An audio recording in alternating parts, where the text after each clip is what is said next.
Chers frères et sœurs, dans le Christ Jésus, Shalom Aleichem. Aujourd'hui, nous sommes le 24e dimanche du temps ordinaire, année B. L'évangile d'aujourd'hui nous mène au nord d'Israël. Jésus est à Césarée de Philippe. Césarée de Philippe, c'est le nom qu'on a donné à cette ville au Nouveau Testament. Mais dans l'Ancien Testament, cette ville-là avait un nom, ça s'appelait Pan. Actuellement, même si vous arrivez là-bas, ça s'appelle Banias. C'est dans Banias, qu'on appelait Césarée de Philippe, à l'époque de Jésus, que Jésus a demandé à ses disciples, au dire des gens, qui suis-je? N'oublions pas, le dimanche passé, Jésus était à Tyr et Sidon. En descendant, on nous parlait qu'il avait guéri un sourd bègue. Et aujourd'hui, on comprend, il continue à descendre pour aller vers le lac de Tibériade. Là, il arrive dans ce village, Césarée de Philippe. Il demande à ses disciples, au dire des gens, qui suis-je? On a dit, mais certains disent que tu es Jean le Baptiste, ou d'autres encore disent, tu es Élie. Et vous, que dites-vous? Simon-Pierre prend la parole, il dit que tu es le Messie, le Fils du Dieu vivant. Et voilà, nous connaissons la suite. Chers frères et sœurs, c'est une bonne question que Jésus avait posée à ses disciples. Au dire des gens, qui suis-je?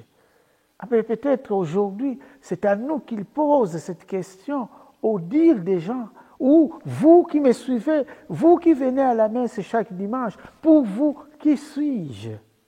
Eh bien, les gens vont dire, non, Jésus c'est mon amoureux, non, Jésus c'est lui que j'aime, Jésus c'est mon tout. Alors, chers frères et sœurs, je vais vous donner une réponse, peut-être on ne s'attend pas trop à cette réponse-là. Jésus, c'est celui qui nous met aussi devant les défis. Jésus, c'est celui aussi parfois qui nous corrige. Jésus, c'est celui parfois qui nous laisse parfois cheminer ensemble avec nous, mais il nous observe comment nous nous comportons. Chers frères et sœurs, l'attitude des apôtres est aussi notre attitude. Parfois nous cherchons, nous voulons un Jésus triomphant. Et quand on est dans des difficultés, on commence à se poser la question, qui est Jésus dans notre vie?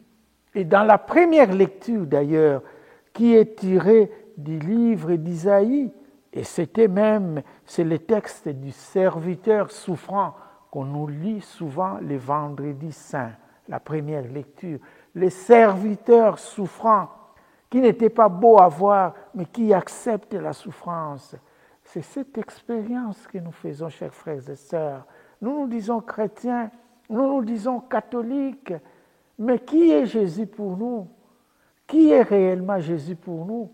Quand tout va bien, oui, c'est le Seigneur, c'est Jésus. On est content, on les loue, on demande même des messes d'action de grâce parce que tout va bien. Mais, chers frères et sœurs, quand dans notre vie, on ne comprend plus rien, où tout semble vaciller dans notre vie, et c'est là, vraiment, nous nous disons qui est réellement Jésus. Et peut-être la personne qui nous dit qui est réellement Jésus, c'est Sainte Thérèse d'Avila. Dieu seul suffit. Chers frères et sœurs, Jésus seul suffit dans notre vie. Aimons-le, oui. Vivons avec lui.